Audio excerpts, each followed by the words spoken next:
Hello, viewers. I figured that hey, I got you hooked on to Lancer now. So why stop there when there's more Lancer stuffs to talk, like say, the mechas. In fact, let's start with the very first one you will get, the Everest. And yes, I will make this joke every single time because there isn't an official artwork of Everest yet.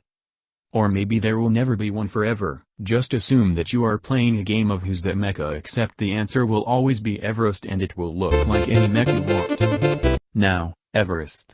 Why is it called that? Probably because a pilot thought GMS standard pattern 1 sounded fucking boring. Or maybe they called it Everest to represent the summit they had to climb to become a Lancer. Who knows? Whatever the real reason is, don't let Everest be your only peak. You know, because you are dead. Stat-wise, Everest was pretty average. Seeing as it's a beginner first mech, that's sorta expected. Now, the traits, that's where it makes a mech truly unique even with all the modularities. Unfortunately, Everest has some rather boring traits. Its first trait, initiative, just make it go faster on the very first turn.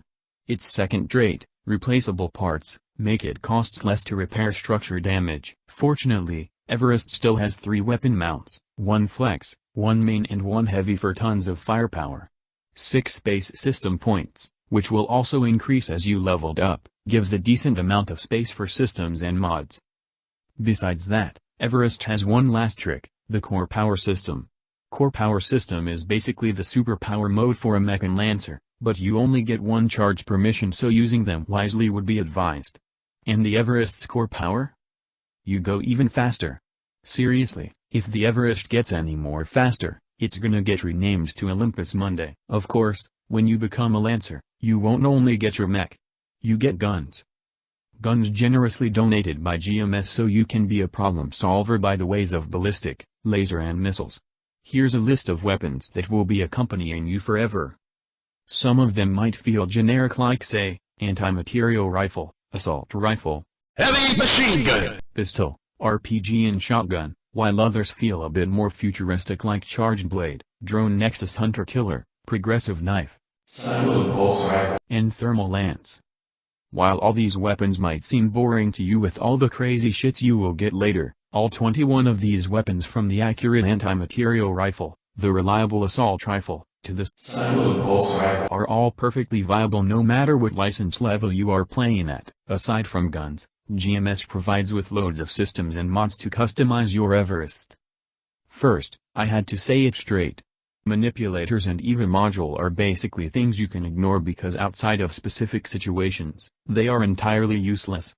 Manipulators let pilot manipulate small objects like say a tablet or a handgun without breaking them apart with their big mecha hands.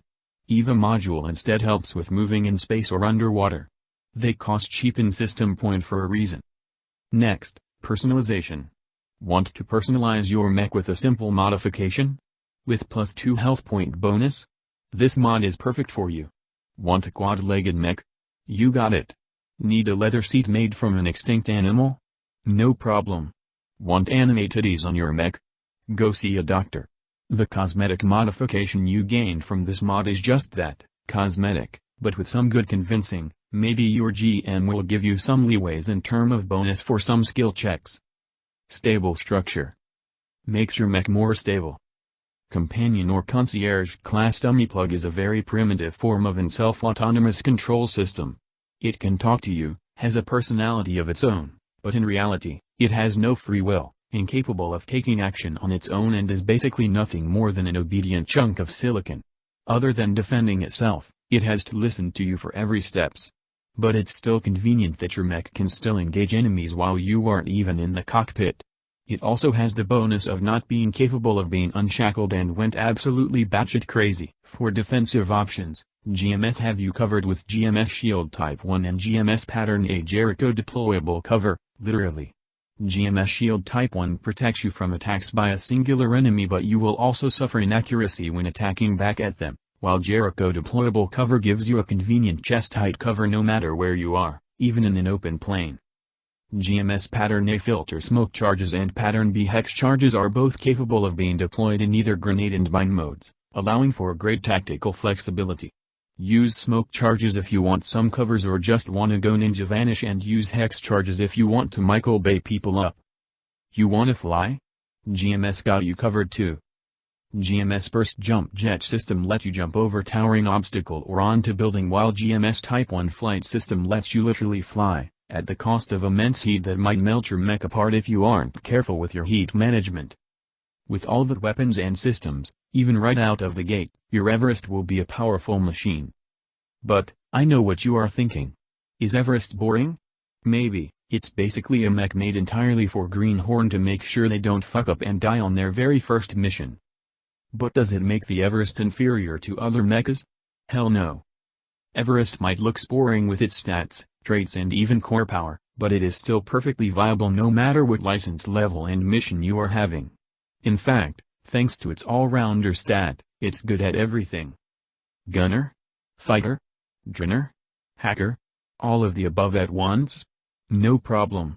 Sure, there definitely are chassis that can do better at a specific role than Everest, but Everest can do all of that pretty well. There's a reason why there's literally millions of localization patterns and variants of Everest throughout the Union's hegemony. With incredible flexibility and action economy thanks to its traits and core power, an Everest can do things faster than any mech could, and could in fact do it more recklessly than other mechas, as it could be patched up easily. All in all, a mech perfect for those who are hasty and looking to deal some serious damage quickly. But remember, don't let Everest be your peak, let it be your stepping stone. Besides, if it's good enough for Tello Basra, it's good enough for you.